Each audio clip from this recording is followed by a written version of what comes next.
Hello दोस्तों। आज हम आपको सुनाने जा रहे हैं एक कहानी जिसका नाम है अमन का जन्मदिन। आज स्कूल से लौटते वक्त अमन बहुत खुश था। उसके स्कूल की गर्मियों की छुट्टियां जो हो गई थी, आज पूरे रास्ते वो गुनगुनाते हुए घर जा रहा था। घर पहुंचते ही माँ ने बोला, आ गए घर। आज से तो छुट्टियां शुरू और आज से ही तुम्हारी शरारतें भी।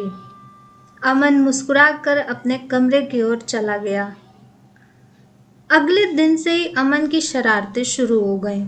दिन भर अपनी बहन मुनमुन को परेशान करता और थोड़ा बहुत अपनी माँ के काम में हाथ बटा देता।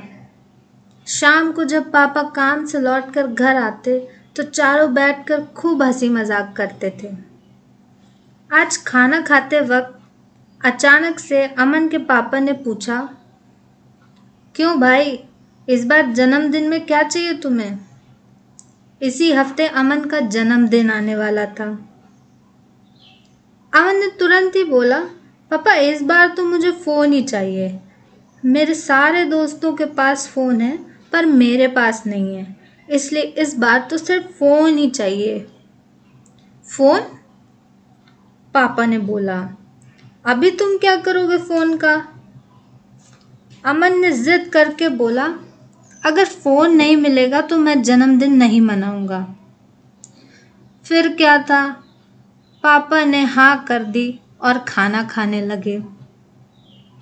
चूंकि इस बार अमन की मम्मी का इलाज कराने में बहुत रुपए खर्च हो चुके थे, इसलिए इतना बजट नहीं था कि फ़ोन खरीदा जा सके। अगले दिन पापा जब शाम को ड्यूटी से लौटे तो उनके हाथ में अमन का गिफ्ट था, मोबाइल फ़ोन। फ़ोन देखते ही अमन तो खुशी से झूम उठा। रात भर वो फ़ोन के फंक्शन सीखते ही सीखते सो गया। सुबह हुई। आज अमन का जन्मदिन है। अमन सुबह सुबह ही अपने दोस्तों को फ़ोन दिखाने चला गया। वो सबको अपना फ़ोन दिखाते हुए बोला, देखो देखो कितना अच्छा कैमरा है इस फ़ोन का, और इस फ़ोन में स्पेस भी बहुत है। अचानक उसकी नज़र रास्ते में खड़ी एक महिला पर पड़ी। वो रो रही थी। अमन उसके पास पहुंचा और उनसे पूछा, आप क्यों रो रही हैं? उस महिला ने बताया कि मेरे बेटे को जन्म से ही दिखाई नहीं देता। उसके आंखों का इलाज होना है, पर इलाज में 15,000 रुपये कम पड़ रहे हैं, इसलिए इलाज शुरू नहीं हो पा रहा। इसलिए मैं सड़क पर लोगों से मदद मांग रही हूँ, पर कोई भी मेरी मदद करने को तैयार नहीं है। अमन को समझ नहीं आ रहा था कि उनकी मदद कैसे की जाए। उसने अपना पर्स निकाला। उसमें सिर्फ 200 रुपये ही पड़े हुए थे। अमन ने अपनी पर्स उनको पकड़ा दी। अमन के दोस्तों ने भी रुपए दिए, पर सिर्फ 1,000 रुपये ही हो पाए। अभी भी रुपए पूरे नहीं हो पा रहे थे। अब अमन को समझ नहीं आ रहा था कि बाकी रुपए का इंतज़ाम कैसे करा जाए। तभी उसको एक ख्याल आया। उसने सोचा, क्यों ना अपना फ़ोन बेच दिया जाए। और वो एक दुकान में जाकर अपना फ़ोन बेचाया, और बेचने के बाद जो भी रुपए मिले वो सब उन आंटी को दे दिए। शाम को जब अमन घर लौटा, जन्मदिन की तैयारियां हो चुकी थी और केक काटने के लिए अमन का ही इंतज़ार हो रहा था। अमन हाथ मुंह धुलकर केक काटने आया, तभी उसके पापा ने कहा, अरे भाई फ़ोन निकालो, फ़ोटो खींची जाए। अमन ने डरते हुए बोला, पापा मुझसे फ़ोन खो गया है। उसने डर के कारण किसी को भी सच बात नहीं बताई। यह सुनते ही उसके पापा ने बहुत गुस्सा किया। माँ ने भी उसको समझाया कि बेटा इतनी लापरवाही से काम करना नहीं चाहिए था। इतना कहकर सब अपने अपने कमरे चले गए। 2-3 दिन तक घर का माहौल ऐसा ही रहा।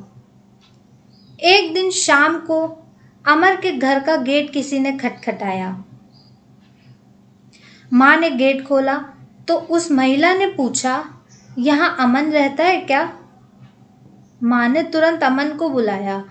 उस महिला को देखते ही अमन बोला, अरे आप? उस महिला ने तुरंत अमन को गले से लगा लिया और उसका शुक्रिया अदा किया, क्योंकि आज उसकी वजह से ही उस महिला के बेटे की आंख की रोशनी वापस आ गई थी।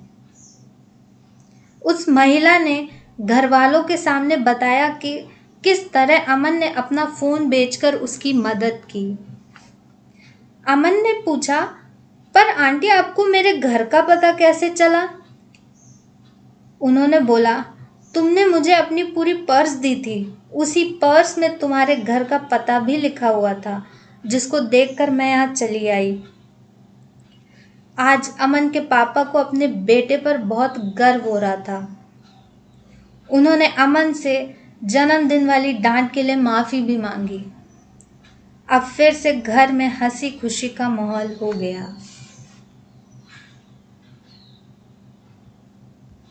तो ज़रूर बताइएगा कि आपको हमारी ये कहानी कैसी लगी। फिर मिलते हैं अगली कहानी के साथ।